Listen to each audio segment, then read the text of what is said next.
আজকে তোমরা দেখবে আমাদের কচিকাচাদের লেজিম প্র্যাকটিস হচ্ছে, যেটা আমাদের অ্যানুয়াল শো দেখানো হবে। তারই প্র্যাকটিস লাইভে আছে প্রদীপ দেখো, দুজন বাচ্চা রয়েছে, তারা দেখাচ্ছে।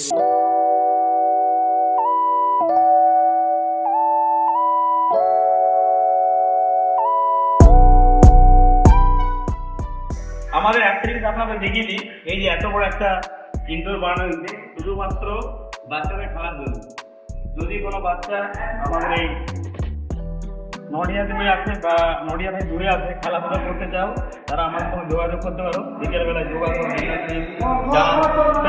সব কিছু মোটামুটি বাচ্চাদের তাদের ঠিকঠাক জিনিসগুলো শেখানো হয়।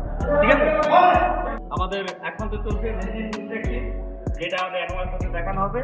আরেকটা জিনিস শুরু হয়েছে আমাদের, সেটা হচ্ছে কাবাডি একাডেমি। কাবাডি একাডেমি শুরু হয়েছে নতুন আমাদের। যদি কেউ যারা তুমি ভাই বোন প্র্যাকটিস করতে যাও, তারা আমাদের অফিসে যোগাযোগ করুন।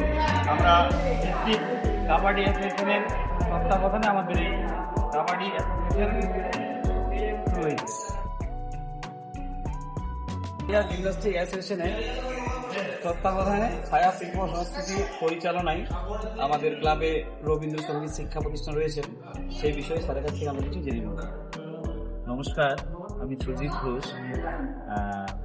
ছায়া শিল্প সংস্কৃতির রবীন্দ্রসঙ্গীত শিক্ষা প্রতিষ্ঠান ও চর্চা কেন্দ্র।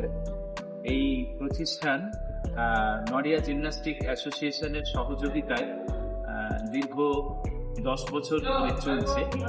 সেখানে আমরা সবাইকে আহ্বান জানাই যে আপনারা আসুন, সুস্থ সংস্কৃতির লক্ষ্যে এই অবক্ষয়ের যুগে আমরা সুস্থ সংস্কৃতির প্রতি আমরা একেবারে এগিয়ে যেতে চাই।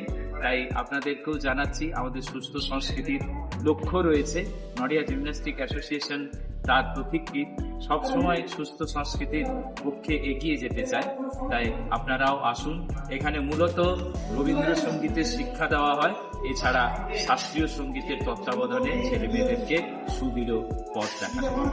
আরেকটি আমাদের সামনে 165তম রবীন্দ্র জন্ম জয়ন্তী উৎসব রয়েছে। আগামী 11ই মে রবিবার বৈকাল 6:30 থেকে অনুষ্ঠিত হবে। এই নডিয়া জিমন্যাস্টিক অ্যাসোসিয়েশন প্রাঙ্গণে আপনারা সকলে আসুন। সবার আমন্ত্রণ এবং প্রাণবন্ত করে তুলুন এই অনুষ্ঠানটিকে। আমরা সুজিত স্যারকে অনেক ধন্যবাদ জানাই। আমাদের ক্লাবে এত সুন্দর একটি শিক্ষা প্রতিষ্ঠান উনি প্রতিষ্ঠা করেছেন, তার জন্য